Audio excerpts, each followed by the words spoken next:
How y'all doing? It is May 3rd, 2025. I hope you're all doing well. Mike is on. Okay. Hi, Andrew Cruz and GeoFactor 3 and Kevin, Shauna. Hi. Yeah, I went to look at They Live, and there's one video that has, and it's up for tonight with the 2025 mention in the movie They Live. Debbie Fratto, hello. Barb in Ohio, BMCC, Jay Wooms, that's it. Doug Garrett, wow. Wow. People either don't like me anymore or they have things to do. Wouldn't that be nice?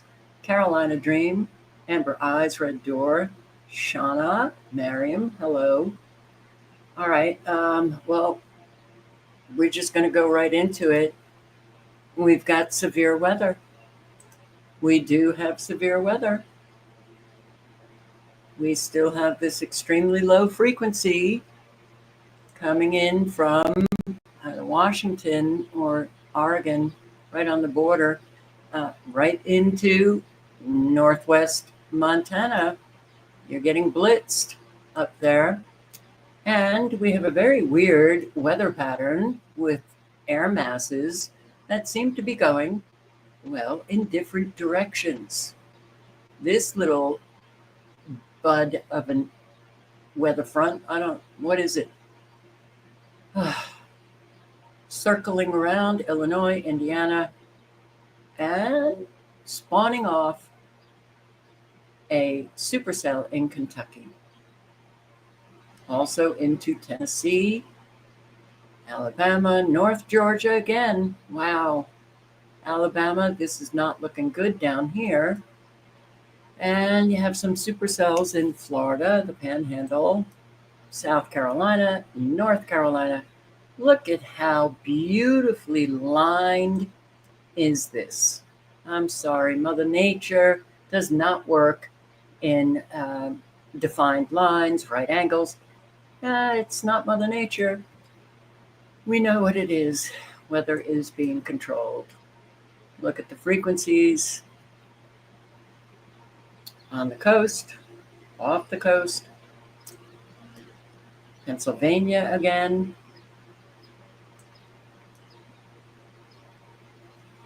They're whipping through New Jersey for sure, and Connecticut, Massachusetts. They're very fast. And look at this. Look how defined it is. Weather modification playlist on this channel, nanotechnology being used to control our weather, to bring us weather warfare. And I have several videos on nanotechnology in use. Let me refresh to see if this, still there. Right outside of Atlanta, Georgia, you've got a tornado warning. You have a tornado warning in Clayton and Henry, in counties in Georgia. The tornado warning in Carroll County has expired, but a new one has developed. All right, be very careful. And you have 9 active severe weather warnings for Alabama, Georgia, Pennsylvania. And it looks like Florida has a marine warning. Harris and Muskogee counties in Georgia, severe thunderstorm. And remember, your severe thunderstorms now bring about tornadic activity, straight line winds, very, very high hurricane winds.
Oh, man. That wasn't my fault. My mic just turns off using StreamYard. I apologize. All right. The link is in the chat for the severe weather alerts. I read off the counties, but I'm not going to do it again. This is the radar that I was talking about, all of the very weird, it looks like a flower or something that is spawning off supercells into Kentucky and Tennessee. As you can see, the straight lines. This is not Mother Nature. Mother Nature does not work in right angles or straight lines. Circular, okay, and not perfect either. And you have counties in Pennsylvania that have severe weather alerts and marine alerts for panhandle of Florida. Alabama, you have severe weather alerts, which, look at this. Look how straight-lined it is. Beautiful. Northwest Georgia, again, seems to be getting pummeled, but you have a tornado warning in Georgia. South Carolina, North Carolina. What the hell is this? You know, you have a weather front that is just deciding that it's going to go off in a different direction. And once again, here it is, the extremely low frequency into northwest Montana. And extremely low frequencies are used in weather modification, but they're also used in mind control. They're also used, to break down your physical health, your mental health, your spiritual health, your psyche. So the tornado warning, Clayton and Henry in Georgia. And you can click on the link. Pennsylvania, Alabama, Georgia have severe weather warnings. You can click on the link to see if you're in any of those counties and be very careful. Be safe, be very careful. I'll put the radar link in as well. So I'm sorry about the mic just turning off, because when I'm showing a website or a video or an article, I can't see all of this. I can only see the chat. So thank you for alerting me, and I hope you do it again should I suddenly have that mic turned off. Very frustrating. All right. Nearly 200 storm damage reports came into the National Weather Service with Friday's widespread severe weather. Yay! And staying on the theme of severe weather, we want to turn our attention to what occurred over the last 24 hours, because we had a very active day. From anywhere between about the size of limes all the way up to baseball-sized hailstones. That's what we saw, especially coming out of this state of Texas. Meanwhile, when you're looking at our top wind reports, we did have anywhere between about New Mexico, Kentucky, Indiana, Louisiana, and Texas all recording wind gusts upwards of 60 to 65 miles per hour. And this is the past 24 hours. We had more than 380 total storm reports from either large hail, damaging wind, flooding, you name it. We had it on the table for us. Of course, here's that report I was just mentioning of that baseball-sized hail that was coming out of the city of London. And there were also reports of downed trees and power lines, especially coming out of the Hemp Hill. So this was close to the state line of Texas and Louisiana. And this was, again, a situation where we lost power for periods of time for folks. And then also there was areas of flooding when you're looking at Schulenburg. That's where we had about 4 inches of rain that was recorded within about 24 hours. So that's a lot of rain in a short period of time, and also why we saw areas of flash flooding in and around the Houston metro yesterday. Well, it appears that people are just not going to wake up. It's really wow. It's just a wow. And more severe weather. today and into tonight. So that's when you really have to pay attention to your weather reports, because they love to bring about a lot of destruction after midnight. Storms to target some recently damaged areas and threaten new turf for these weather warfare terrorists. Areas from the northeast to the southeast are at risk for multiple days. Multiple days. This is an update. It just goes on and on. Northeast, Midwest, South, Central United States, gusty and drenching storms will repeat in some areas where repairs to previous damage and utility lines are taking place in locations where prior storms may have weakened the trees and lines. Oh, wow. At peak, over 700,000 utility customers were without power due to the scores of downed trees, damaged lines, snapped utility poles on Tuesday evening.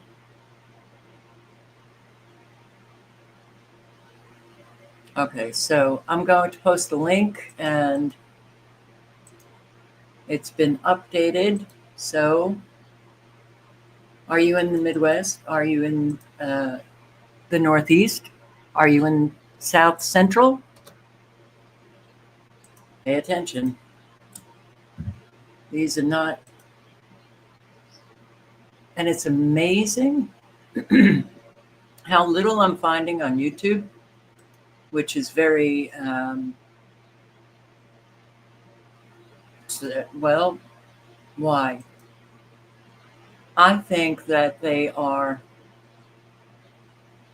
whenever I put in flooding or, just looking for the severe weather damage, I'm getting video after video after video of what's happening in other countries. That has never happened to me before on YouTube. They know I'm an American. So I find it interesting that I'm finding very little. Maybe they want to keep from Americans all of the destruction that they are doing on a daily basis. How about all of the death? Like this little girl, 10 years old, in Atlanta. We have some breaking news to tell you about out of southwest Atlanta, where a 10-year-old girl has died after a tree apparently fell onto her house in the middle of the night. And Good Day's Lindsay Tuman is there live at the home with a closer look, explaining what happened. Hey, Lindsay. Caitlin, just a terrible situation out here, and we're standing outside of that home where you can still clearly see the damage here left behind. I'll step out of the way so you can see this really large tree in the front of this home on Mims Street in southwest Atlanta fell backwards onto this home, and you can see the large branch. And it is looking pretty hollow. Is still on the roof, but limited information from first responders at this time. According to the Atlanta Fire Department, this happened at around 3 o'clock in the morning today. That's when they got the call over here to this home for a report of a tree that fell with possible entrapment. When they got here, they found that 6 people live in the home, one of those being a 10-year-old girl who died from her injuries from the impact of this tree falling onto the home. The girl's mother and grandmother both had to be taken to the hospital as well to be treated as well, but they were reported to be in stable condition. At this time, it's unclear the names of anybody involved, no word on any other injuries, and officials say that the Red Cross has been called in to assist this family, but a devastating situation in the aftermath of those thunderstorms we experienced throughout the metro Atlanta area. Certainly a report that we'll be following throughout the day here as well. Here she is. How do you think that family feels?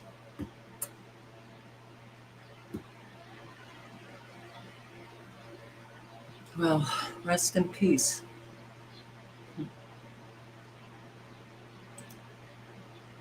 Chaos in Texas. Floods destroy homes and cars in Tennessee, Louisiana.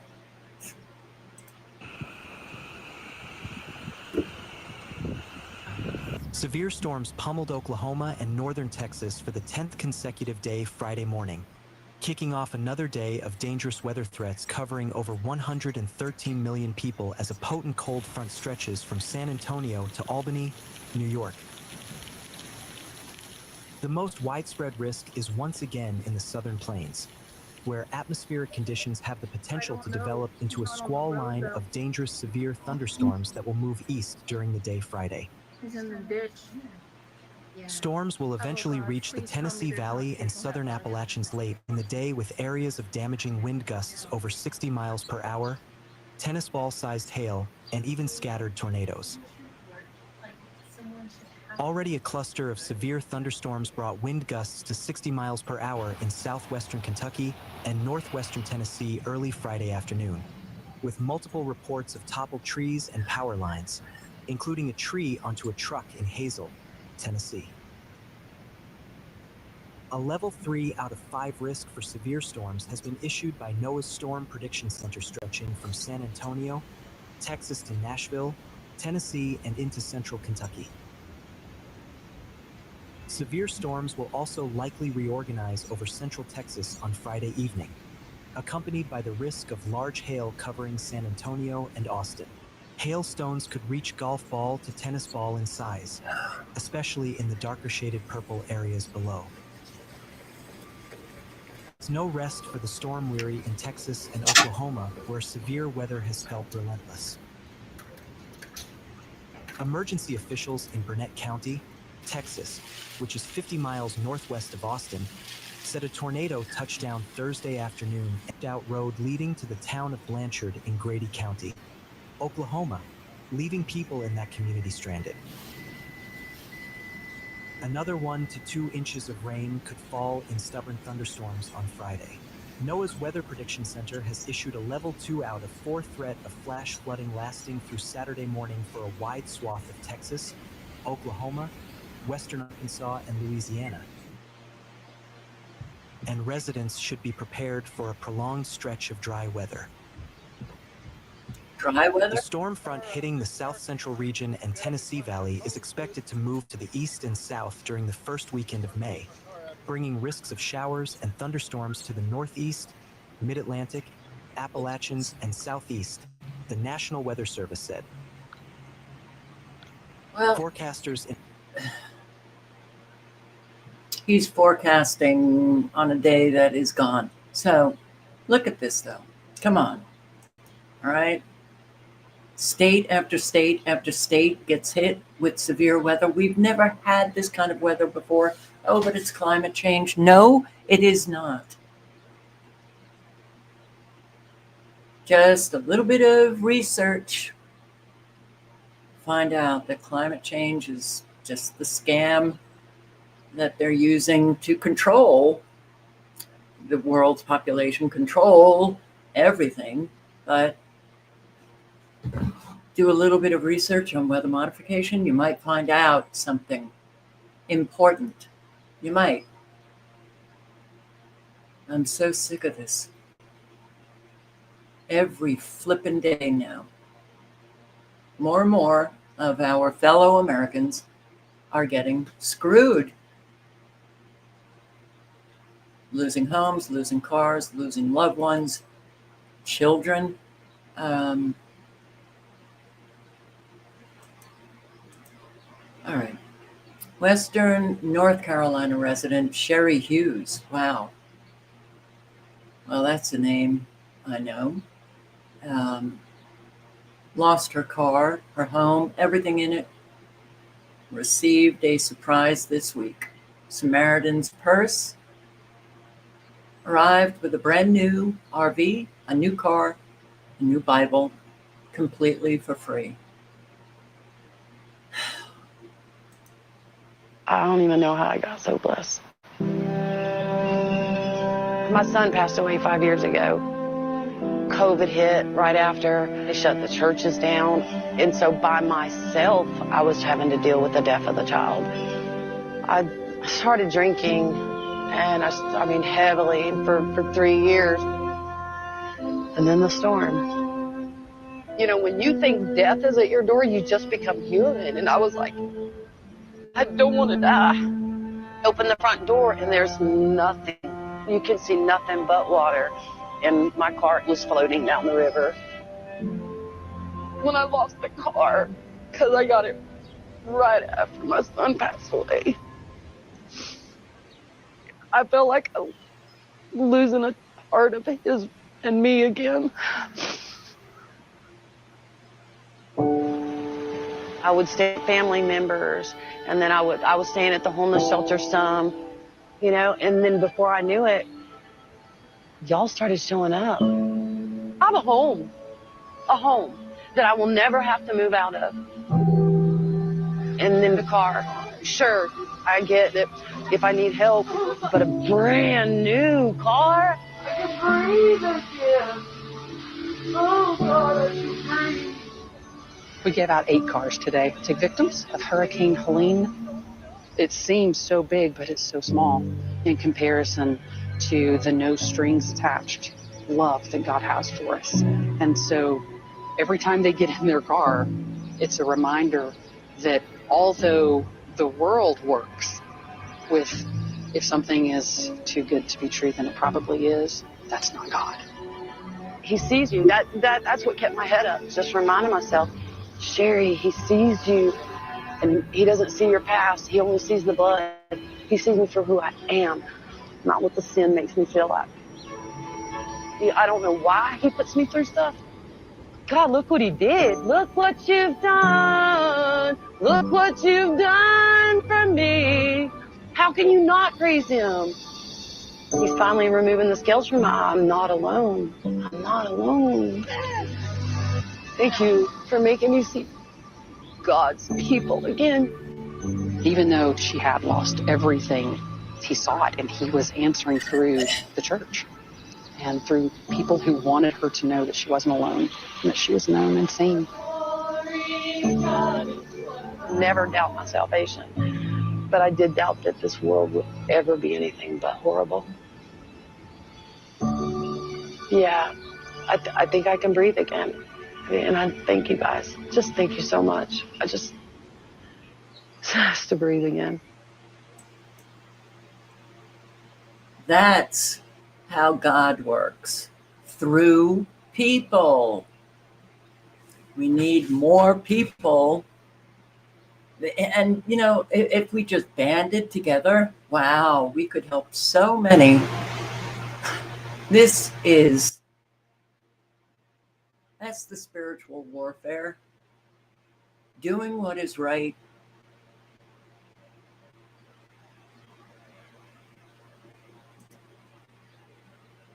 Staffing shortages at the National Weather Service. Oh, PBS says could put lives at risk. Do you ever talk about weather modification or geoengineering? Oh, no. That's what puts lives at risk. These people, lower than low, never talk about what's really killing a whole lot of people. Now, California toxic algae bloom blamed for months-long marine life poisoning. Okay. Well, there apparently is a lot of marine life washing ashore, dead, in the Pacific Ocean onto California shores. Pelicans, dolphins, whales, all dying by the hundreds in the worst toxic algae bloom along our coast on record. And tonight, there's word our lifeguards are suffering too. Well, KCAL News reporter Lori Perez is live in Marina del Rey, where lifeguards say they are having a very tough time emotionally, Lori, with all the distressed animals washing ashore. All right, I can't. I'll post the link. I can't watch this. But a couple of weeks ago on a live, there was an article about how they were geoengineering the oceans with algae bloom. Scientists will engineer the ocean to absorb more carbon dioxide. Really? Wow.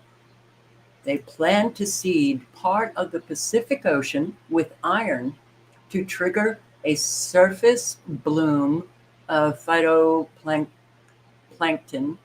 that will hopefully suck carbon dioxide out of the air. These people they're just crazy.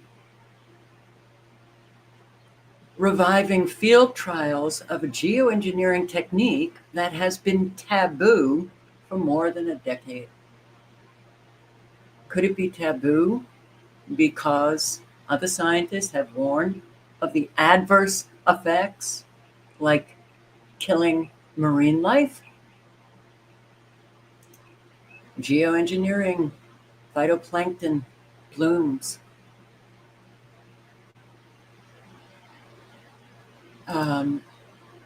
Let's see. Scientists are trying to coax the ocean to absorb more CO2. Little is known about how effective these techniques are in combating global warming, or about the range of unintended consequences. Yeah. Well, they're doing it. And now we're seeing a whole lot of marine life dying. This One Earth, this marine geoengineering, a dangerous distraction from real climate action. Okay, proposals to geoengineer marine ecosystems, whether floated on claims to tackle climate change, boost fisheries, or even restore ecosystems, have raised concerns among scientists for as long as they have been conceived. The term marine geoengineering covers a diverse array of ideas, ranging from proposals to change ocean chemistry on a vast scale. Oh, that sounds really good, doesn't it? Through schemes to alter circulation patterns, to attempts to reflect more sunlight back from the ocean surface or the clouds above it. So, smaller scale experiments conducted since the 1990s have revealed that while it is undeniably possible to boost algae growth at the ocean surface by adding iron, this is where the certainty ends. In some cases, artificially added nutrients can cause fundamental shifts in species of algae, with the potential to alter the whole food web that they support, from the smallest invertebrates to the great whales. Oh my God, I just can't believe what we're doing. Yeah, there's a lot of articles on it. Here, what is marine geoengineering? Attempts to manipulate the Earth's oceans to counteract the effects of climate change. Most marine geoengineering proposals attempt to draw down carbon dioxide from the atmosphere and store it in the ocean, sometimes called marine carbon dioxide removal. All right, the most common types: ocean iron fertilization, depositing iron into ocean waters to induce the growth of phytoplankton, tiny ocean algae that consume carbon dioxide via photosynthesis and serve as a major food source in the ocean.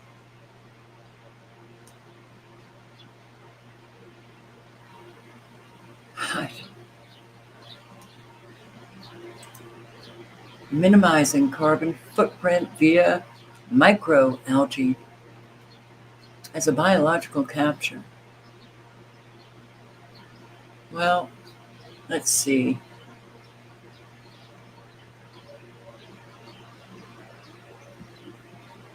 Oh, I hope my highlighting didn't come off. No, it didn't. Oceans that are over cultivated with algae results in algal blooms and low biochemical oxygen demand, which means low oxygen is present in water that have a tendency to kill fish and other aquatic life, thereby reducing essential microorganisms and macroscopic plants and animals that inhabit water bodies. We're never going to hear the truth. We haven't for decades. All of the marine life that has been killed off, whether it's military using their sonic weapons or the geoengineering of the oceans,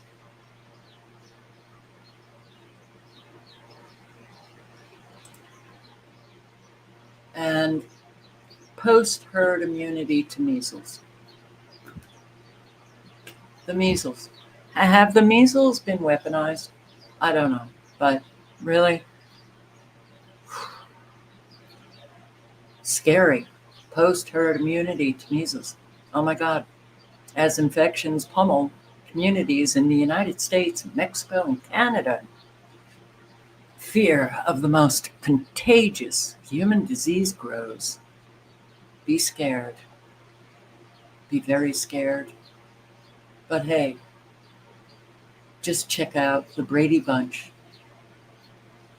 Brady Bunch, measles. Do a search on YouTube. And they're still claiming 2 died when it has already been, certainly one of them, debunked by the parents. Didn't die of measles, but who cares, right? How is it that we can't seem to get the truth out when a whole lot of people actually know that mainstream media lies all the time? I don't know. It is a very strange life we're living. Very strange. So, what shall we hear first? How about this? I get comments from people. Yeah, nobody said anything about Joe. Everybody, these are the Trump supporters, right? And they don't want to hear the truth about what Trump is doing.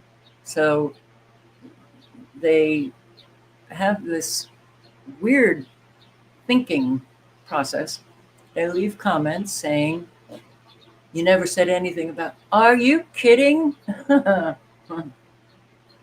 I've been screaming since the Obama years. What are you kidding? What? Yeah, all right. And here, people posting, oh my God, nobody said anything about Joe. Yeah, a lot of people said things about Joe. So what the hell are you talking about? Where was all this at? What was all this energy at when Sleepy Joe was in office, fucking shit up? Seems like all people only respond when a Republican or Trump is in office. Sleepy Joe fucked up too. Where was you at? Right here. And a whole lot of other people right here. Wow. It's quite remarkable, isn't it? We don't need an executive order to bar illegals from Social Security. We need a government that obeys the law. Oh, really? Okay. But the executive order, if it's going to go through, everybody's going to go, yay, look at Trump, look, he's doing that. Just obey the law. That's what I've been saying with all of the people coming across the border. How about we don't need to figure out new laws. We have immigration law that needs to be enforced. Oh, it just wasn't enforced. Okay. Now, Bill Gates apparently building a smart city in Arizona called Belmont. He apparently spent $80 million to buy 25,000 acres, and new reports are now reporting increased risk of wildfires in the exact same areas. Insurance companies are canceling policies, not just in this area, but other areas of Arizona. Yeah. You can't make this stuff up. So Bill Gates wants to build a smart city in Arizona called Belmont.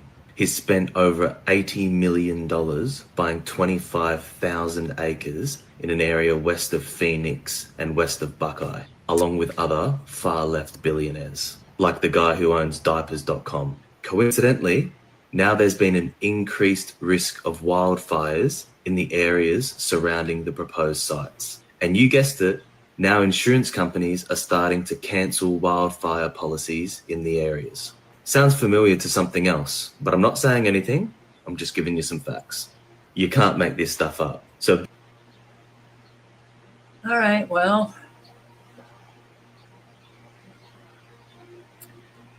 Jesus Christ.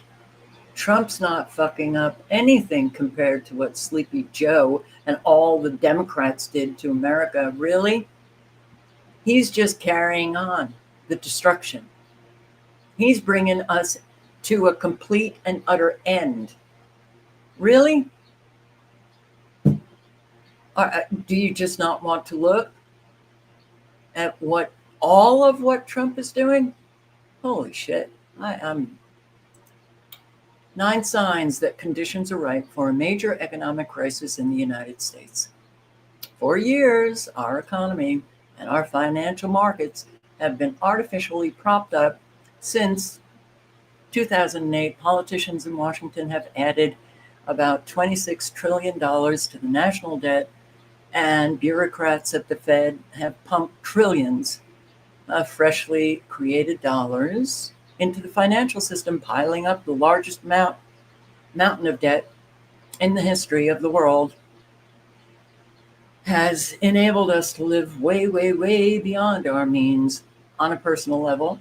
If you borrowed and spent millions of dollars that you did not have, you would also be able to live a lifestyle that you do not deserve. Debt is extremely seductive because it is a way to make the present a lot more pleasant, until now, when we're kind of facing the piper or whatever. Oh, whatever. Jesus Christ. And I'm saying Jesus Christ because that's the username. All right. At this stage, it should be apparent to everyone that we are headed for big trouble.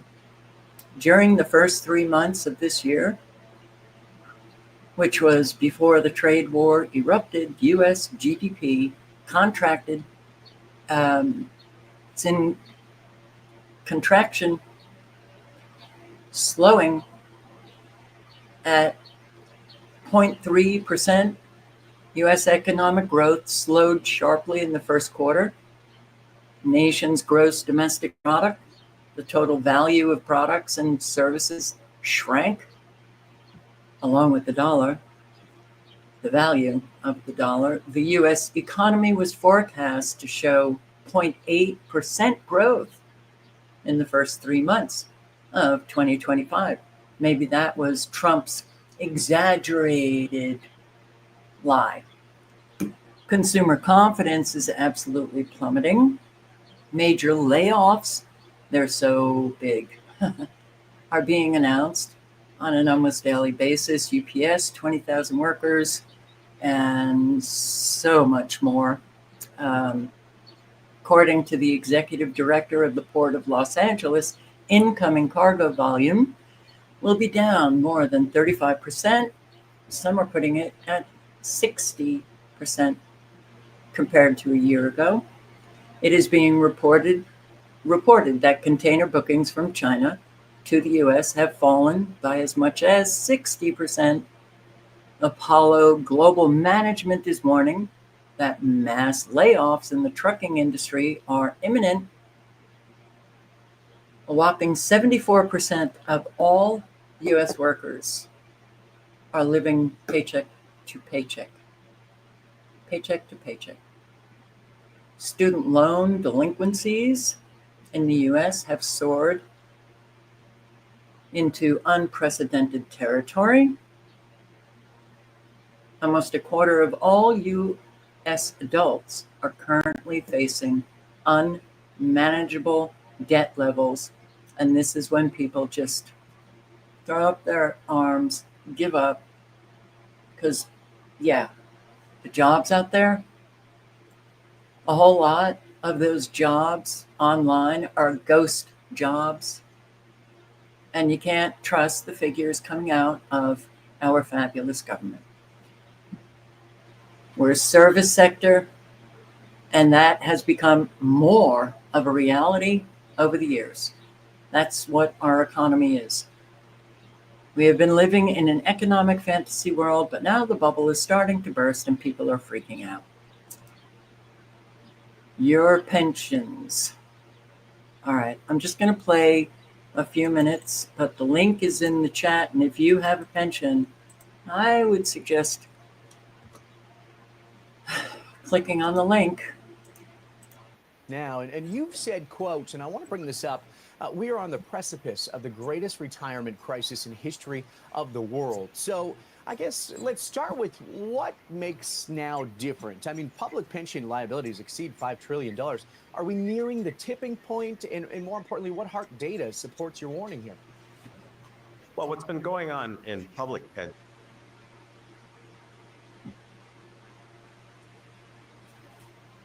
pensions, which your viewers should understand, are not subject to any comprehensive federal law. Like private pensions are subject to this law called ERISA. Public pensions that have $6 trillion in them are not subject to any comprehensive federal law or any comprehensive state law for that matter. But on the other hand, they're supposed to be the most transparent of all pension funds because it involves public money. And every state has a public records law, or what's commonly referred to as Freedom of Information Act.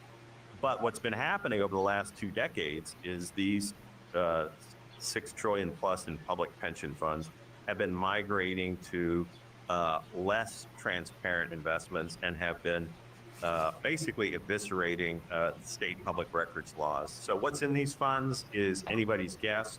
They're less transparent today than they've ever been in history. Interesting. Okay, let's get your macro outlook before we... I'll post the link again.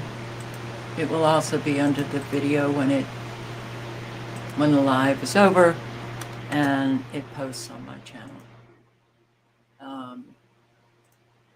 They're stealing your pension money. Airbnbs. I mean, Americans are doing an awful lot. You know, just the ordinary Americans. A lot of destruction for other Americans that they have to live. This is not fair. Not fair. Get an Airbnb, they said. You will make money, they said. No, you actually won't. You know why? Because you're going to have dumb people that end up staying there. Tell me why I had this guest that stayed and then literally lied to Airbnb, said that they didn't stay. So they got to stay for free. They got everything reimbursed. Not only that, they stole a bunch of shit. Like, they literally stole a bunch of shit. And then they gave a bunch of 1-star reviews. And because of that, my Airbnb was blocked for the whole month of July. And, like, not because of that, I can't even pay the rent for it because it was blocked. And then when I called Airbnb back and forth multiple times, they never solved my problem. They said they'd call back in 15 minutes. And then they wouldn't. So, yeah, if you're going to make one, just be wary of that. She's right. Airbnb is cooked, done, donezo, end of story. People got to really start thinking about this kind of stuff when they're thinking about doing an Airbnb. There are so many things we got to talk about in Airbnbs. I haven't done an Airbnb video in a long time. Let's get to it. I got to tell you all the things you need to know that nobody's telling you. And there's a big thing on the horizon. A lot of things are happening. Local governments are not having it anymore. So last night I had a guest throw a party at this Airbnb with over 25 college kids involved. Let's walk through it together and see what kind of damage they left. So first thing I see outside here is my brand new AC unit, which they hit with a car as they tried to do a U-turn in the driveway. They dented up the side pretty bad here. So that's awesome. Now let's check out how they left the hot tub. Oh my gosh. For those of you guys wondering, it's not supposed to be this green color. It smells like beer and urine. Also, this jet is supposed to be below the water. Usually the water is up here about 6 inches higher. That's really bad for the system. And on top of that, they destroyed our brand new chlorinator here. So that's great. All right, so they also left the back door completely unlocked, but whatever. There's our spa towels. It smells like vomit in here really bad. They also left some pans here, which not a big deal, but hey, they started the dishwasher. Oh, hey, would you look at that? I found the smell. That's just great. Let's go upstairs and see what other exciting adventures we can find. So I'm going to assume this was the bed that was thrown up on because it's completely stripped. Other bedrooms look to be all right. Oh, they threw up on our decorative pillow here as well, so that's great. Now, for those of you guys wondering, this guest has been on Airbnb for 3 years now, and when she requested to book the property a few nights ago, she said it was just 3 people spending the night. We have it very clearly stated in our house rules that if the hot tub is misused and there's clear indications of misuse like this, that we charge a $300 fee to drain, refill, sanitize it, all of those things, because it is expensive to do so. I'm also probably going to need to send a refund of some sort to the guests checking in tonight because they're not going to be able to use it. It won't be hot. I'm also probably going to need to run an ozone machine inside to clear out some of the smell. But then on top of that, this AC unit, I don't even know what to do here. This is, I think, 1.5 years old now. If you guys were in my shoes, how would you deal with this situation? Here's another day in my life as an Airbnb host. I was completely shocked coming in after these guests had stayed. Apparently, these guests decided to throw a New Year's party when I specifically said that no parties are allowed. They left the bathroom a mess, but the worst was yet to come. And luckily, I bought some extra cleaning supplies. But at this point, I was scared to see the rest of the house. But these have to be the worst guests that I've ever had. I'm always prepared to clean after guests, but not like this. What is wrong with people? See, we just don't, a whole lot are behaving in ways that it's clear by their own demonstration, they don't give a shit about anybody. Wow. And here Americans are giving up from insane mortgage payments. People are going to lose their homes. They're going to lose their homes. I'm telling you. People are going to lose their homes. They're going to lose their homes. I'm telling you guys, the storm is brewing and it's coming fast. The rate of acceleration on property taxes and insurance is unlike anything anybody has ever seen. People's monthly payments are going up from $1,800 to $2,800, from $2,500 to $3,500. One of two things can happen. You either lose your home to foreclosure because you can't afford that payment, or you try to sell your home so that you can get out of this terrible situation. And the more people that start to now try to sell their homes, the more inventory increases, the more those prices are likely to come down. This does vary state to state, so it's not exactly the same in every state. Some states are in worse situations than others. They weren't kidding. Those f***ers weren't kidding. They said you'll own nothing and you'll be happy. Hi, this is part 2 of how my monthly mortgage payment went from $3,832 to about $7,200 and change. So the first thing I did is I went on to my mortgage, the website, to see about the escrow to make sure that I was giving the correct facts, because again, the point is to bring awareness so this doesn't happen to somebody else. So whenever I looked it up, increased by. Okay, so I'm going to post the link. You can listen to other stories, but yeah, okie dokie. Well, and 74% of U.S. workers living paycheck to paycheck. Holy shit! If you're struggling in this economy, keep your head up. If you out here struggling, please do not feel bad. I mean, everybody out here is struggling. You got older people struggling. You for damn sure got younger people struggling. Everybody is struggling. Like, this economy is so bad, bro. Like, and especially for the younger people, bro, we were set up from day one to fail. Like, how is anybody supposed to do anything when rent's $1,500 to $2,000 a month, or food is, you know, $20 to $25 a meal? Like, everything is high. Groceries are high. Like, everything is high, bro. And it's so fucking sad, bro, because people are getting by working normal jobs and fucking paying $500, $600, $700 a month in rent and shit like that, bro. That is over with, bro. You can't work a normal job and be able to, you know, live for real. Like, you are only working to survive. Like, this shit is so fucked. I'm telling you, bro, we're living in some of the worst times, bro. Do not hang your head at all. We're all out here struggling. Hello everyone, this is Emmanuel Cook. We will be reacting to a new video today, so make sure you guys like, comment, and subscribe down below, and let's get into the video. I know times are hard. We all just trying to make it through. But for those of you that have kids, I don't understand. I don't understand how you are living right now. I don't understand how you are surviving. I don't understand how you are balancing anything in life. I'm just taking care of myself. I feel like I could barely do that. And y'all have kids, single mothers, even with a partner in these times. Plus the kids have social media now, so they want to buy everything. They want designer, they want everything dressed down to the socks.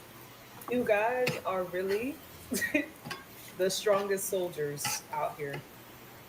Because at my 32 years of age, I'm nowhere even ready to have kids. Like, as much as in my mind, I'm like, oh yeah, I want kids. In this economy with this dictator and all this craziness going on in our government, and y'all really want to reproduce right now? Chilling. I am chilling. Okay. The link is in the chat. You can listen to more, but yeah, I have wondered. I when I'm out shopping and I see people with their children shopping, I think to myself, how the hell are they making it?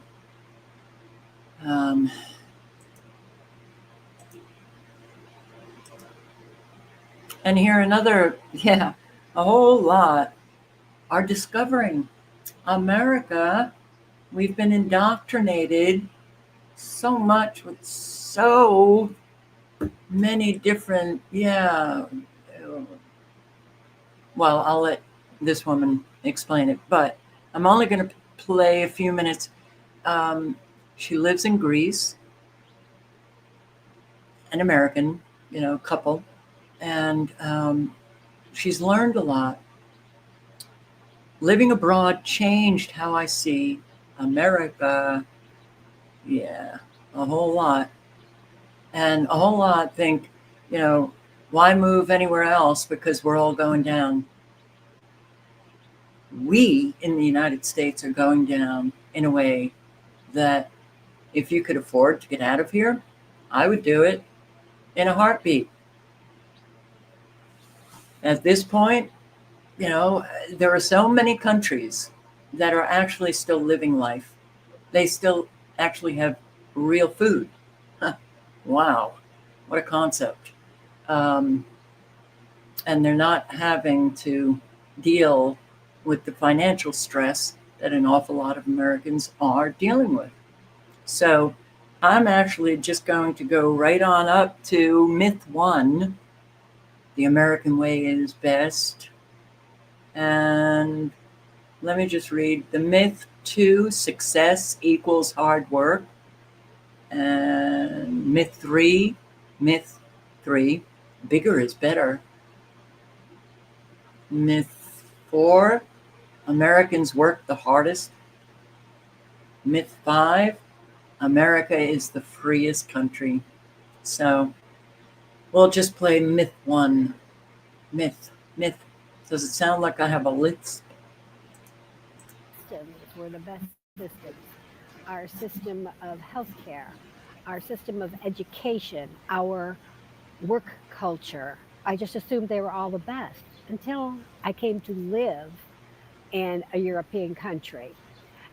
And it's not the way it is here. There's a different, things are differently prioritized here. I would say Europe in general, not just Greece. Healthcare, most importantly, is a right for everyone here. It's free. Everyone gets healthcare. Education is free. University is free. Everyone has the right to an education. Those things are huge. Work culture is very different. Greece, yes, we have some huge economic problems, but there's a much different way of looking at work. They're certainly not lazy people, that's not it. But there is a balance of work and life. You don't work, you don't live to work, you work to live. So that's hugely different. So for me, everything's better in America. Your American way is better. I no longer believe that. Number two, success is all about hard work. Well, you know, that depends on your definition of success. Back in the US, whoever makes the most money, that's the most successful. My son is so successful. He's a doctor. He makes X amount of dollars a year. I would ask, is that what he really wanted to do? Is he happy doing that? Success to me is being able to make a living doing something you love to do. Yeah. Success to me is having enough. And some people, no matter how much they have, it is never enough. So that's what success is. And I love this. My friend Lena back in Florida said to me, success to me is creating a life that I don't need to take a vacation from. Now that's success.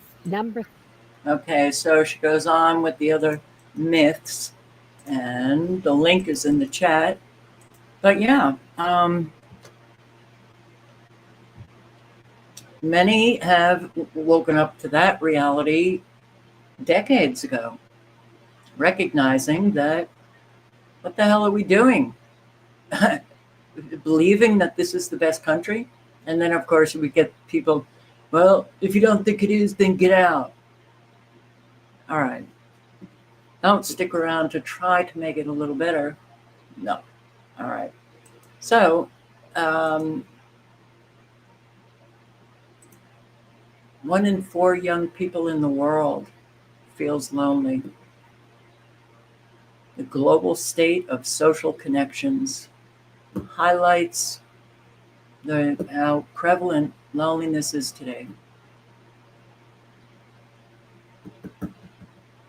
I don't think the internet was a very good thing. Social media is not a very good thing. It's creating an awful lot of loneliness because you can't connect to people, you know, in a way that you feel like you have a trustworthy, relationship with deep connection. You can't get that in the cyber world on social media. We need real life. And unfortunately, we are.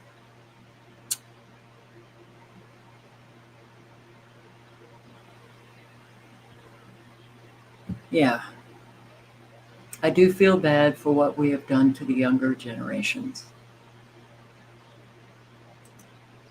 So, modern life is designed to break you. Yeah. Now, I'm going to post the link to Jack Morgan's video here. But that's exactly right. You know, our life here, especially in our country, it doesn't work, for people to actually have a life. A whole lot have just been knocked into survival mode, and a whole lot are now just broken. This one goes, modern life is designed. Come on. This one goes, modern life is designed to break you. by the Oriental Gentleman. All right, buckle up. We got a good one today. Let's blow this bad boy up. This one's by Alex Wee, and this should be fun. Had a lot of comments, so ruffled some feathers.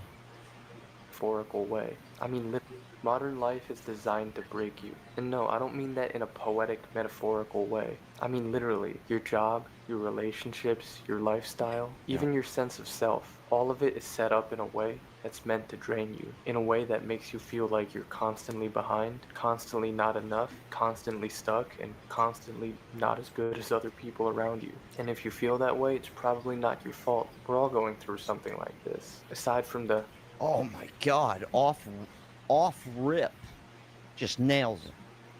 I think the worst is like right around 27. 27 years old is that moment where you go, oh my God, I'm gonna be 30. Help. That is, for me at least, if you're not doing well in life, which seems to be hard to just do in general, that was the first time I've ever like lost it, where I was like, I have to get it together. But now it's like, forget it. Everybody's feeling that way. We all may as well just be 27 forever. I was just gonna say, like, this dude's off rip kind of. It's not all bad though, but it does feel. He's not wrong.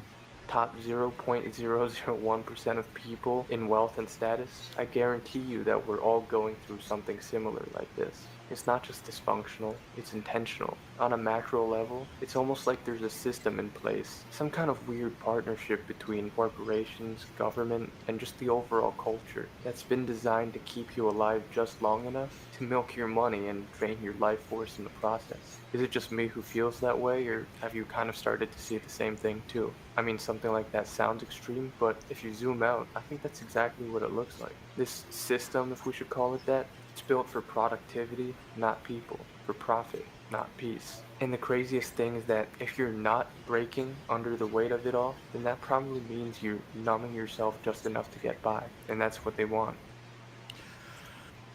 Okay, the link is in the chat, and I've already seen comments where people are talking about having applied for so many jobs and nothing has come about, and people saying that, yeah, the dude nailed it. Rick Rice, man, I sense a real change in you. It's, yeah, not sure what that's about, but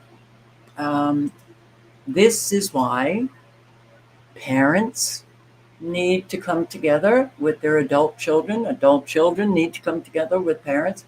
You need to work out something where you're all helping one another. This is where friendship, real friendship, not the bullshit friendship, real friendship that, you know, people that you trust is very, very important. Community, trustworthy community. All of that comes in handy when so many people are hurting. It's the absence of all of that that creates the loneliness, creates the breakdown, and creates the holy shit survival mode.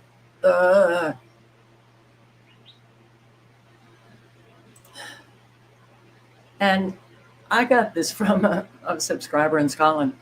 10 countries that just banned British immigrants or made it very difficult for British, the Brits to get their visas. And I will post a link to this, but there was also, I don't think it's the same channel, but there was also a video of countries denying Americans visas, even just to travel. Yeah. Life is becoming more small, limited with everything that is taking place.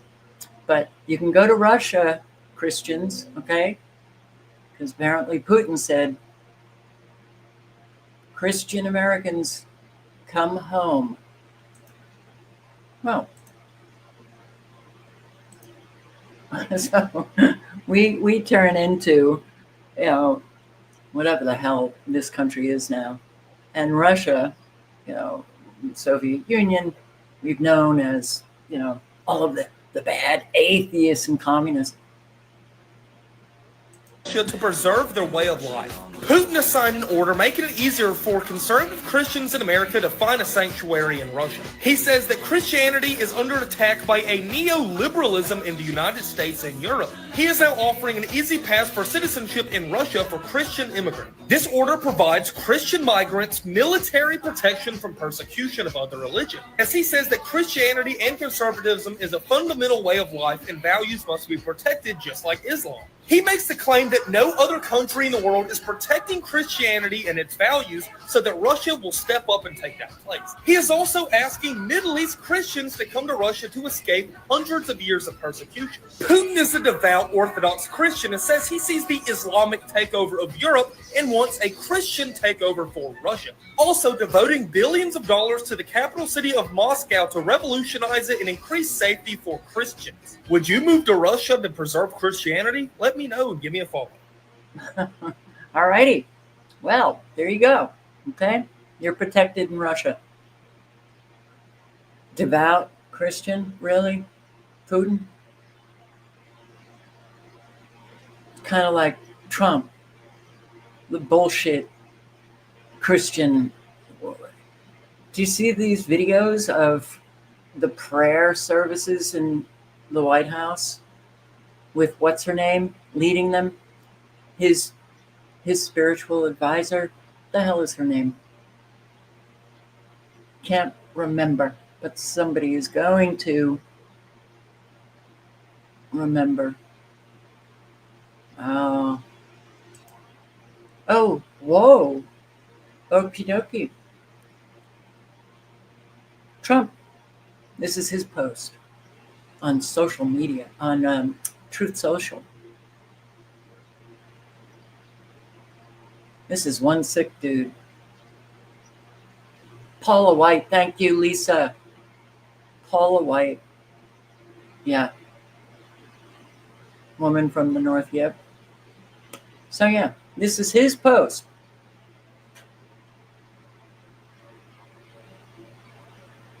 And why don't you become Pope and continue to be the President of the United States? Because you are great. You're just so great, magnificent, and smart. Trump criticized after posting an AI image of himself as the Pope.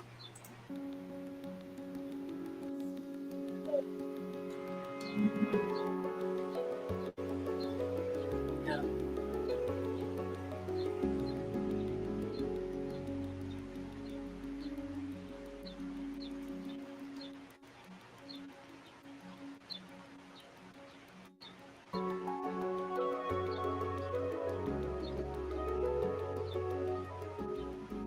Is it sacrilege? Please take this down. Many Catholics like myself, I want to read her. Many Catholics, myself included, find this as a great disrespect to the past and the future leader of our church. Tara, something's wrong with your church. Something's wrong with the Vatican. The Pope, the successor Pope, something's wrong. So, all right. Yeah. And German spy agency formally classifies their AfD party as right-wing extremists. Same week as the AfD, which is, a conservative, very much like the right here. Same week as they top polls. Oh, spy agency, are you butt hurt? Yeah, all right. Formally classified the party as a right-wing extremist movement. They're a potential threat to democracy due to the extremist character of the entire party. Oh my God. Well, it's a party that has called for shipping those migrants out of the country and stopping all of the migration. Yeah. And what? All right. We've got a lot of vehicles slamming into buildings, into homes, into stores, into daycare centers. This one, 4 dead, including 3 brothers, after a BMW slams into a Waterbury corner store. I believe this is in Connecticut. WFSB. I know that there's a lot of Waterburys around the country. That's my guess. And right now, 5 Terry Street in Waterbury now back open after a car smashed into a convenience store early this morning, killing 4 people. You can see the terrible scene here from Drone 3. Good evening, and thanks for joining us tonight at 5. I'm Erin Connolly. And I'm Stephanie Simone. 3 of the victims were brothers, and one of them just 15 years old. Your reporter Owen Kingsley is live learning more about that crash. Owen. Well, right behind me, as you just saw, this is the damage done, a gaping hole inside Hernandez Market. Now, police tell us that it appears a car was driving down Baldwin onto Cherry Street in this direction before losing control and smashing into that building. One person I spoke with in this neighborhood says it sounded like an explosion.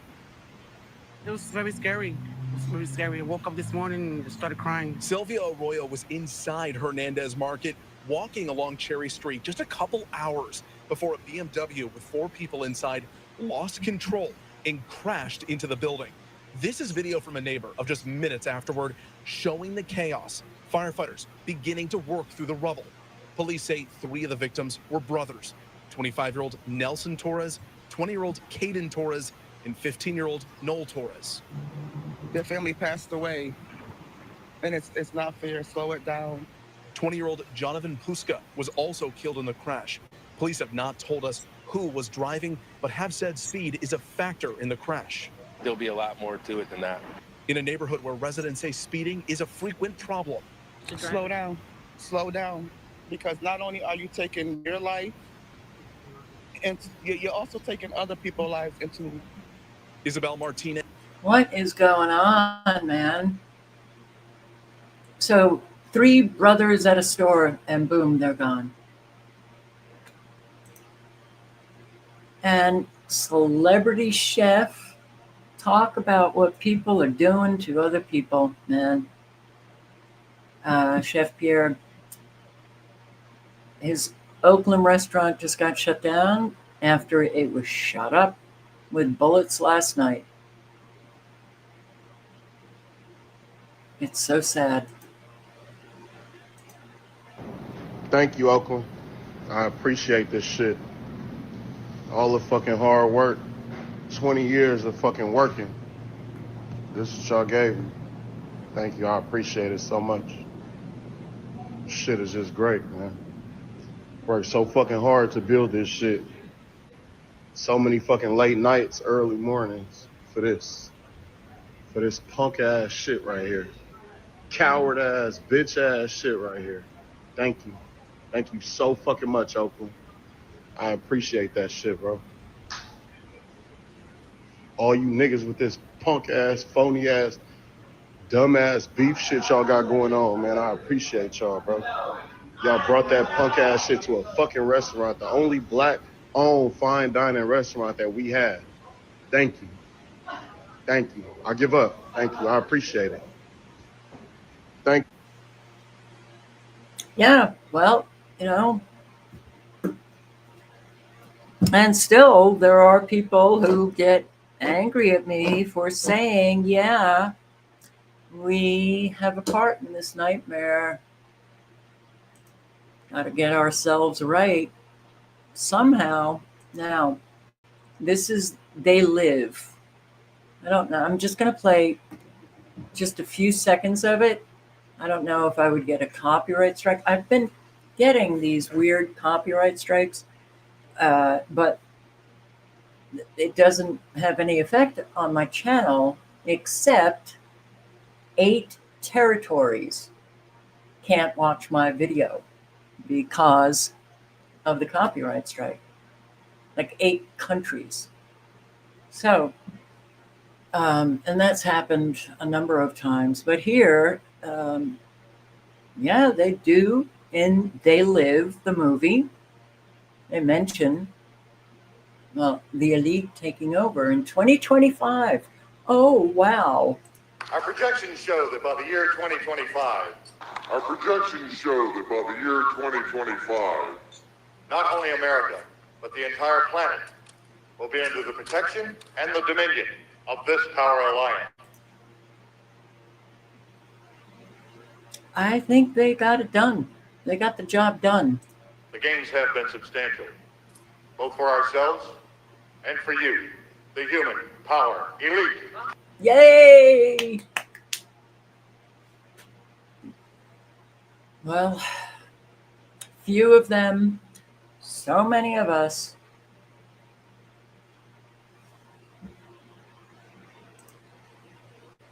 And the Doomsday Seed Vault, okay, yeah. Just a reminder. What? Wait. Do you know why then Rockefeller, the Ford Foundation, and Linda and Bill Gates Foundation, I don't know, are paying for the Stalwart Vault in Norway to keep all the seeds that are not GMO? What is your stake on it? The question was about why the Gates Foundation and the Rockefeller Foundation, Syngenta, which is one of the largest GMO corporations, a British Swiss company, why they financed the creation of a nuclear-proof seed vault to store all the seed varieties of the entire planet up near the Arctic Circle, inaccessible by Greenpeace boats or almost anything. What's going on with that? What interest do they have? Well, the BBC, when they did a story on it years ago, called it the Doomsday Seed Vault. I don't know. I can't answer that, but it sure is a scary thing to me. Are they planning to do something to the seed varieties of the entire planet and then be the ones who control what comes out and in what form it's genetically manipulated or not? I don't know, but it certainly is a very scary thing.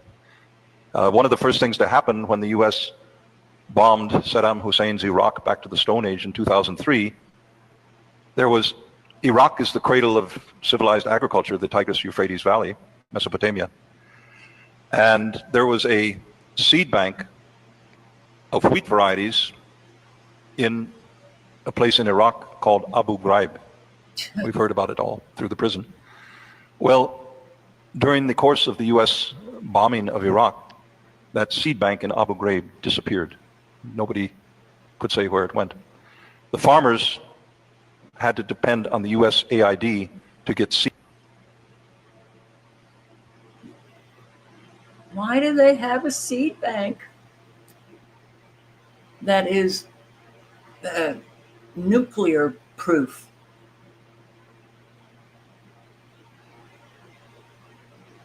And yeah, I like what this woman has to say. I think she's right on. America is about to learn how good we actually used to have it. The ports are empty.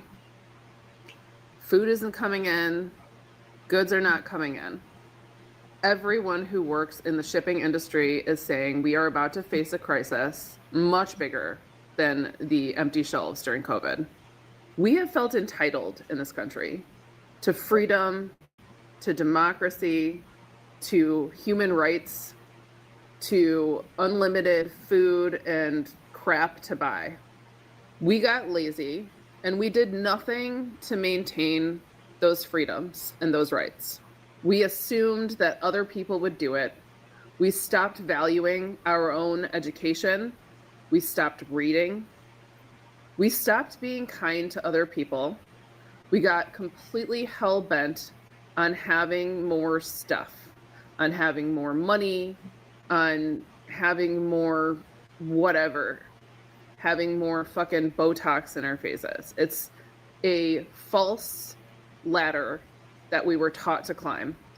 And I don't know if this current iteration of Americans has it in them to survive the Great Depression, part 2. But I don't know if we're going to have a choice, babe. So the government's not going to open. Yeah, I agree. And I don't think a lot of people will survive. Some will survive longer than others, but that's it, because this country ain't coming back, and all the Trump supporters, yeah, they believe that make America great again, and they believe all of the horse shit. It's so scary to see, but it's very real. And yeah, as far as a people is concerned, our entitlement was grand, but we like big things, right? Well, we're going to learn. A whole lot have learned. A whole lot have already faced. Shit hits the fan. So, I just hope that those of you who have not experienced that are helping out your friends, are helping out your family, helping out your community. That might send a message that will go a long way when things get really bumpy. So this, I don't know how long ago this was. I vaguely remember hearing it, maybe sometime last year, but yeah. I feel like if an FBI whistleblower is saying this, we should probably take it seriously. I would just say that I consider the hearing today my last act of service as a public servant. This is a warning to the American people. I say, I personally have no confidence that the FBI will rein in its own conduct. I've been persecuted along with Garrett, Steve and Kyle, and countless other whistleblowers. It is my opinion that the Bureau used reprisal and fear to control the workforce. It has been a seemingly effective tactic. I personally believe that there are no current effective checks and balances against them conducting lawless action with any type of correction in a legitimate time frame. Their ability to overclassify information can allow them to stonewall forever. Arm yourself and know how to defend yourself. Make 3 to 4 friends in your neighborhood and promise to come to each other's mutual aid in times of hardship. And during the Great Depression, people stocked up a pantry. So I think that's a good practice, especially in our economic times, and make sure you have 3 to 4 months of food. As a person of faith, I'd say pray the rosary, go to the First Friday devotions, that's for everybody, and read the Gospel of our. Now you may be wondering what. Whoa. 3 to 4 friends in your community to come together, to work together, to protect yourselves. 3 to 4 months of food, stock up, and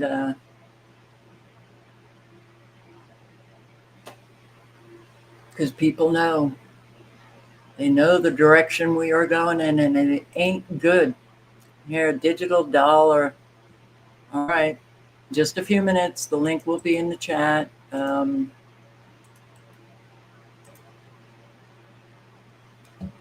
All of it is coming, and doesn't matter. People believe liars. That's a real disease. Americans sick with disease, believing liars. Oh, he wrote an executive order. That means we're not going to have that digital, the central bank digital currency.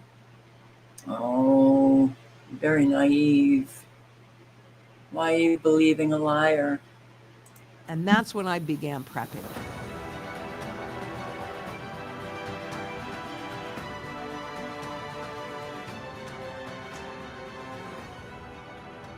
Most people would not understand what this headline means. Dollar poised for worst first 100 days of presidency since Nixon. Or they wouldn't even know why it matters to them. But here in the US, we work for and spend dollars. And frankly, does anything seem to be different for your personal experience? So nothing to worry about here because everything is just hunky-dory. Of course, that's also what Nixon said when he took us off the gold standard. But what if I showed you that what this headline is really saying is that the global monetary system is changing, resetting, if you will, into a completely new system? Look at this. This is exactly what was happening in the 1960s run on the dollar that concluded in August of 1971 when the then President Nixon reset the US dollar and the world from gold's backing to debt backing, showing Nixon as a defender of the dollar in this Time magazine. Isn't that interesting? Now it's Nixon, it's the US against the world. I mean, kind of sound a little familiar, but the US dollar is represented as being made of, what is that?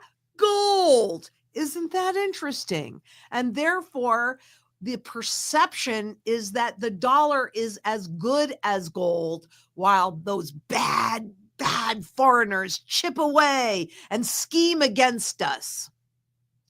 Can you see that Bitcoin, the Trojan horse of the digital currency, is also represented as gold? Interesting parallel, don't you think? And can you also see a parallel in how President Trump is viewed as a transformative president? And he's certainly lived up to this, right? Is it possible that is his job this go round, to transform the debt-based fiat money into programmable fiat money? And what is fiat money anyway? Do people... All right, the link is in the chat. This is coming, programmable money. Maybe it'll be his, what is it called? Trump has his own crypto. I can't remember what it's called. Yeah, well, yeah, things are not good. Cold War, global military spending skyrockets to 2.7 trillion. Okay. We have what, 1.3 trillion? Yeah. Good, huh? Is war coming? Because all of these countries are increasing their military spending a lot.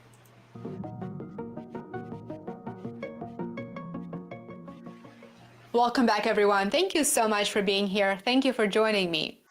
Today, we're diving into a report that signals a profound global shift, one that could shape geopolitics, economics, and security for years to come. The world is on track to militarize at the fastest pace since the Cold War. Last year, in 2024, the world saw the largest annual rise in military spending since the end of the Cold War. Over $2.7 trillion was spent globally. This is a staggering figure, and for the 10th consecutive year, that number keeps climbing. The implications are very alarming, and it is clear that you would only increase your military spending at the expense of other social programs when you expect to be involved in a military conflict and a military escalation. So the data I will be sharing with you today was published by SIPRI, Stockholm International Peace Research Institute. Let's start with the link is in the chat. It does kind of look like, oh, war. Yeah, well, what do they do when your economy is slipping in the wrong direction? They go to war. Gerald, Celente, and this was good. This was a very good interview. And the link is in the chat. You might want to listen, but he brings up an awful lot of good points showing the direction we are heading. Yep. But I guess the big news of this week, though, is that, after Trump was elected on his peace mandate, he was going to end the war in 24 hours. Then it had to be extended slightly to 100 days. However, this week he now has the mineral deal from the Ukrainians, and he's now selling them weapons. So not only is he a new Biden and joining in on this war against Russia, fighting to the last Ukrainian, but he's also extorting the Ukrainians and successful towards this end. What do you think this will mean for the economy and the geopolitics of the world? I've been at this for 45 years. Never in my lifetime have I been so concerned about the annihilation of the human race because of nuclear war. You mentioned what Trump is doing. How about what that little arrogant slime ball that's the new president or chancellor, excuse me, of Germany, Merz? What did he, where was his last job? Oh, he came from BlackRock? Oh yeah, that group that buys up everything, run by a think. Can't make that up. A little think boy. We're going to go $1 trillion in debt to build up the military. Oh, we're going to do some infrastructure repair too. $1 trillion? The Nordic countries? More money going into defense? UK? European nations? Most of them building up the defense budget. Now let's go back to Germany. 2 years of recession. Link is in the chat. Yeah, no, it's over $1 trillion. Over $1 trillion. Oh, yeah. We need more money to kill people. And, well, the Americans will just kill themselves or die on the street. And yeah. All right, Mark Carney, Canada, World Economic Forum, net zero.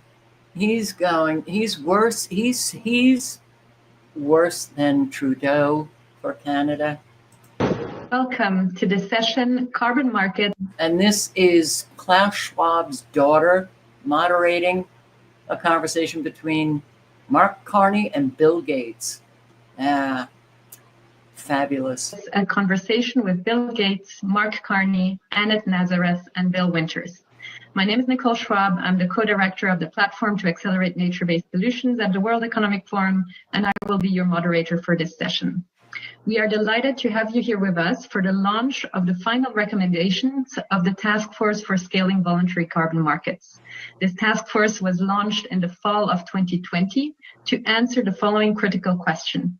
How can we build well-functioning voluntary carbon markets that can support net zero and carbon negative climate goals? Let's go straight to the heart of the matter, and let me turn to you, Mark. What is the role of offsets in the context of a 1.5 degree climate ambition? Well, thank you, Nicole, and let me compliment the leaders of this task force. It's a remarkable achievement.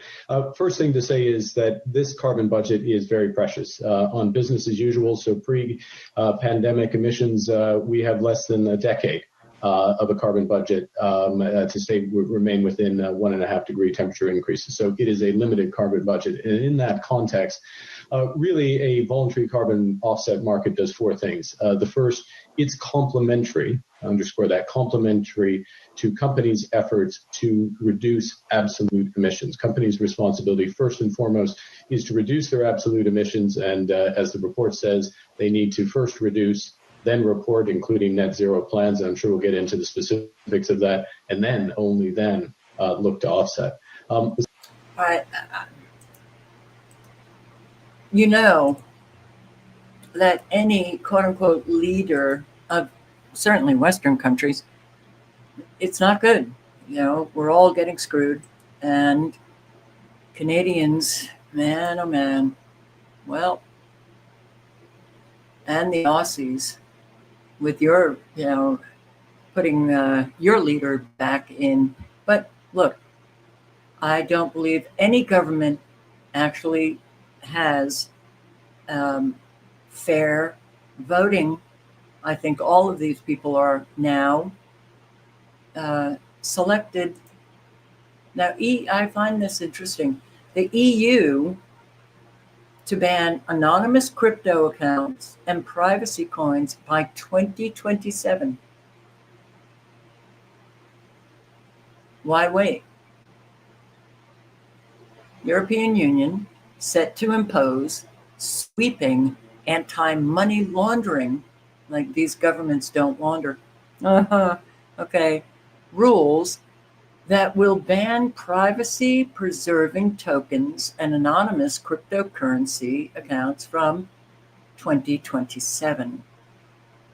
The new anti-money laundering regulation, credit institutions, financial institutions, and crypto asset service providers will be prohibited from maintaining anonymous accounts or handling privacy-preserving cryptocurrencies such as Monero. This also goes to digital currencies coming to all of us. Social credit system. All right, well, this is coming. We all know it. Just a reminder. Is this what they have planned for our countries too? Everywhere she goes, Ouyang Haoyu is followed. What she buys, how she behaves, is tracked and scored to show how responsible and trustworthy she is. It's called the social credit system, and in one version now being tested, a person's reputation is scored on a scale of 350 to 950. And Haoyu, with a good score of 752, is okay with it. In fact, most people are. It's a mechanism like pushes you to become a better citizen. It's big data meets Big Brother, expanding how the government monitors, understands, and ultimately controls its 1.4 billion citizens. Thanks to advances in artificial intelligence and facial recognition, and a web of more than 200 million surveillance cameras. Are people bothered by privacy concerns? We think the lot of camera keep the safety is really good. We can accept it. Companies are experimenting with the algorithms to help the government create the new national social credit system. Now, what would it take us to... It's coming. So many screaming about it for years. Oh well. Now, I played this in the earlier live that I had today, but I think it's worthy of another play because it's happening. So this is 6.5 minutes. Try to listen. If you begin to, oh my God, 6 minutes, that's a long time. Recognize that your concentration has been whooped, beaten, and a whole lot is from social media. How do they do that? How do they turn a family member against you? So everyone in the United States, so if you look, a summary of our main message is, number one, everyone in the United States, and it appears to be most of the world, are being tracked by certain satellites. And these satellites are called GPS satellites. And they are the latest technology. All of this is done with a top secret clearance. They have more than 190 satellites under their direct control. They track the precise location of every US citizen by bouncing a microwave beam right here on the top back part of your head. And if you place your hand there firmly, put your knuckles right above it, you can actually feel the microwave pulses. They're about once per second. Everyone in the United States is tracked. Every person that I have tested with my own hand, I can feel the microwave pulse. And these weapons produce a microwave scalar beam. In other words, this is a new type of technology that operates under a very mysterious wave. It's called a scalar wave. And it is apparently part of the deep state plan to monitor, track, and surveil everyone on the planet. Oh, okay, great. They aren't particular just to US citizens. We have found that this is a global program. About a year ago, I counted more than 60 countries that have sent us emails from individuals saying they're also being attacked in these similar methods that we've described. So there's the gang stalking, there's the directed energy weapons that I've just described, and there's another thing that's very debilitating to approximately 2/3 of the targeted individual community, and it's called voice to skull, or V2K. This is a technology that was actually developed in the early 1960s by a scientist by the name of Dr. Alan Fry, and it's called the Fry effect. And they can literally take this microwave beam and point it anywhere on your skull, and you will be the only one that will hear the voices that come through it. So you stand there and say, there's somebody cussing me out and calling me horrible names 24 hours a day. You cannot switch it off. There's no firewall for your mind.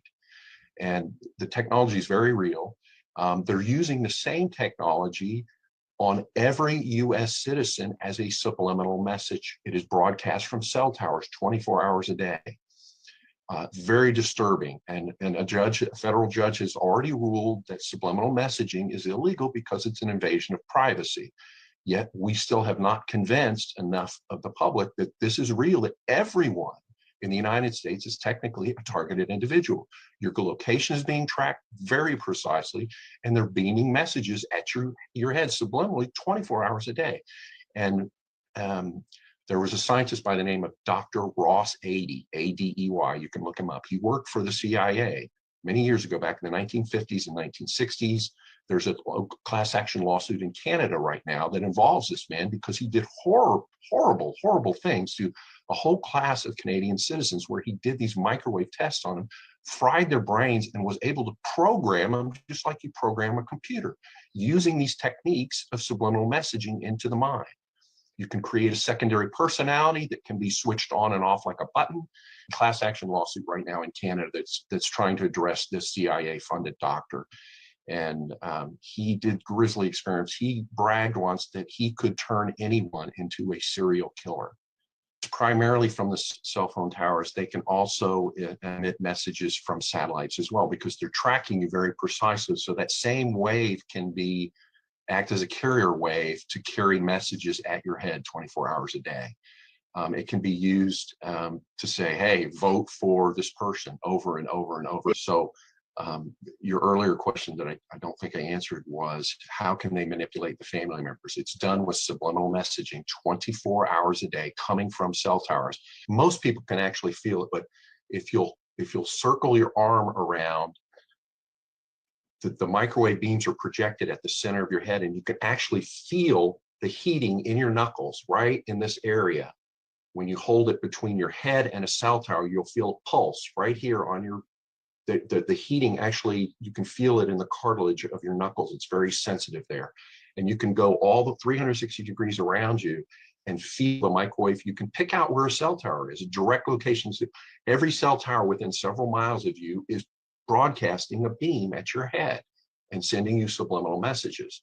Most people are not aware. We've recorded some of these. You can actually get a microphone and point it at a cell tower, and it will demodulate the voice. And some are horrible messages saying you hate yourself, you're fat, you're ugly, broadcast 24 hours a day. God. Yes, this is very real. We've recorded these messages. We've got some on our website. This is not just happening to targeted individuals. Everyone in the United States is being precisely tracked and being hit with subliminal messages 24 hours a day. Unfortunately, there's a patent called remote neural monitoring, and we've got it listed on our website. I don't recall the precise number, but it describes in detail how they can read your brain waves by intersecting two signals in your brain. And there's a differential that's created by your brain waves, and they can read that back from a cell tower or a satellite. And over a period of weeks or months, they can literally read most of the thoughts of your mind. What they do to TIs typically is they'll take your old spouse, you're divorced, they'll take your old spouse's voice, mimic it, and use it to harass you. But the main thing that people should know, the ordinary citizens should know, is put up a block in your subconscious mind. I will only react to constructive suggestions. that can certainly be helpful. Or I will ignore all subliminal messages.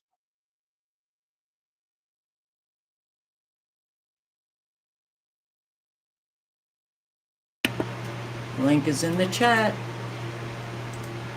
It could very well explain a lot of behavior that people are facing. The sudden turn, you know, you have friends, you've got family, they suddenly turn on you. Yeah, a lot of behaviors. But the subliminal messaging, well, that's why I get concerned when I see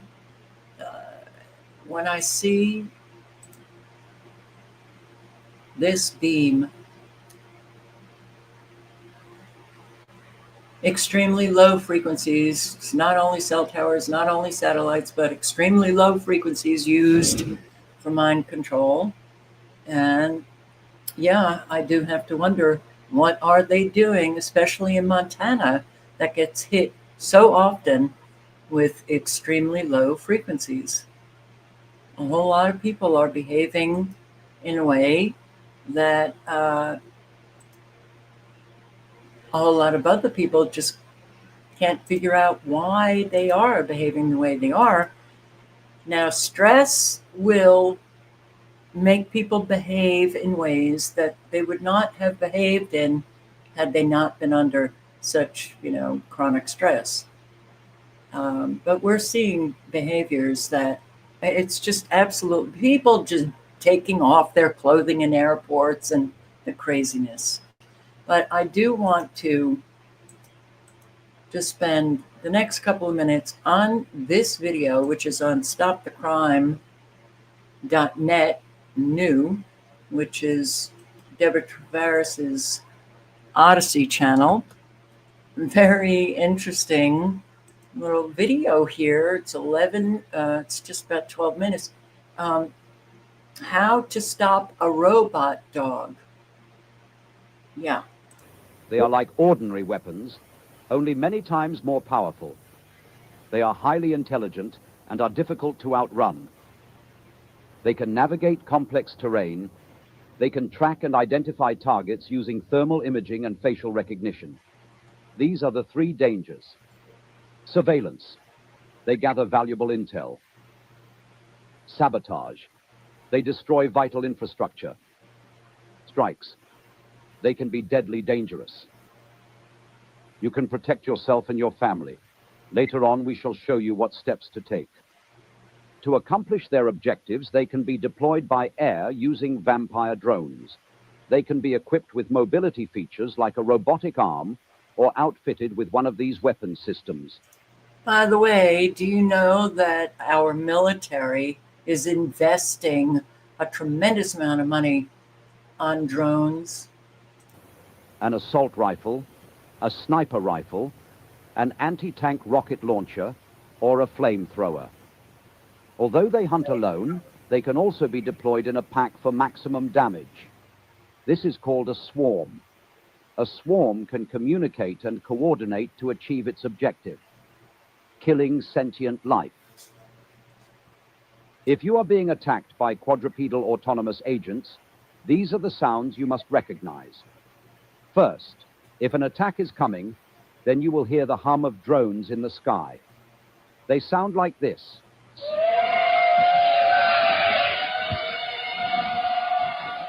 Next, their mechanical movements and operating sounds.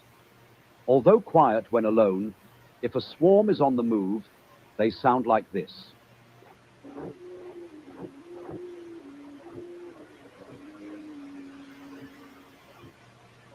You may also hear the swarm communicate, like this. The heat signature of a robot dog is the same as a rabbit's, making them difficult to detect with thermal imaging. But if it is dark, mounted optic lasers or glowing sensors can be seen with the naked eye.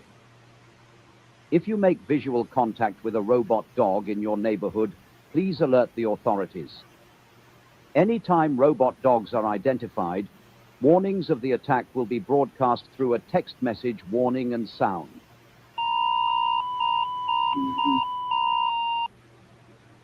When you hear any of these sounds, you and your family must take action at once. Do not stay out of doors. If you are caught out in the open, remember the acronym, race cars travel fast. Run, cover, trap, fight. If running is possible, always choose this option first. Remember to stay low. Break visual contact with cameras or sensors and maintain your distance until you reach cover. All right, I'm going to link to this. Click on the link and watch it. This is our world now, which is, it's just a wow. It's a real big wow. In this video, you'll get all of what you need to try to get away from these robot dogs. Try to. But yeah, if you think that there is a way to hide a whole lot going off the grid, living in, the woods or whatever, I'm sorry, but no, they already have all of that covered. I mean, just even heat sensors can pick you up in the woods. There's a lot. There's a whole lot. So, all right, guys, I'm going to get going. And yeah, this weather, this nonstop weather warfare, it's pissing me off.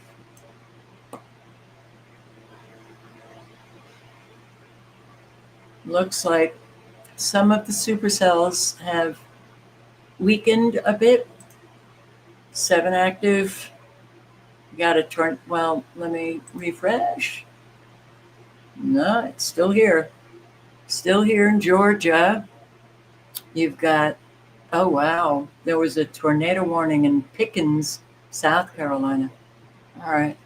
Well, here in Crawford, Lamar, Monroe, and Upson counties in Georgia, tornado warning located over Logtown, 7 miles east of Thomaston, and severe weather alerts. Yeah. I'll refresh, maybe 7, Georgia, Pennsylvania, South Carolina. And we've got Bibb and Jones and Monroe counties in Georgia. We've got Greenville, Spartanburg in South Carolina, Berks and Chester counties in Pennsylvania, the tornado warning in Georgia. Oh, Anderson, South Carolina, Anderson County, Greenville and Pickens, severe thunderstorm, which brings about now tornadic activity, straight line winds, hurricane winds, very large hail, destructive hail, flash flooding and flooding in the whole gamut. So be very, very careful.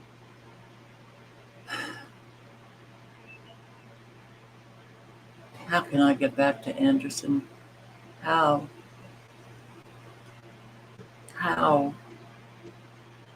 Samaritan's Purse. Should I call them? I'll call Trump. Please deport me to Anderson, South Carolina. Oh, right. We're supposed to be deported out of the country. All right. Well, if I can choose the country, I'll go. So much going on. So much going on. Link is in the chat. Take care of yourself. Take care of your family. Take care of your friends, community. Be helpful. No more of what amounts to bullshit. Could we forget about our differences and just try to, work together?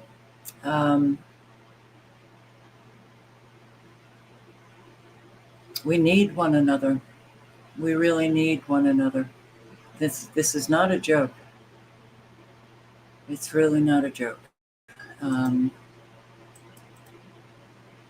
those who are still comfortable, those who are still living in their, homes and still able to pay their bills and still living in the same familiar area, you go shopping at the same stores and whatever, you may not realize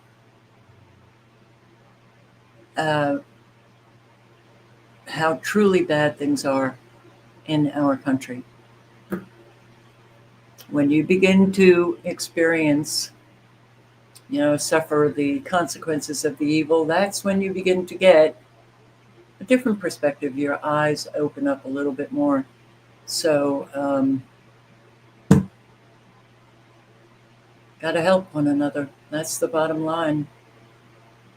Live honestly, speak honestly, do that self-reflection, do that self-examination so that you can, better yourself and clean your own stuff up. And yeah, it's important.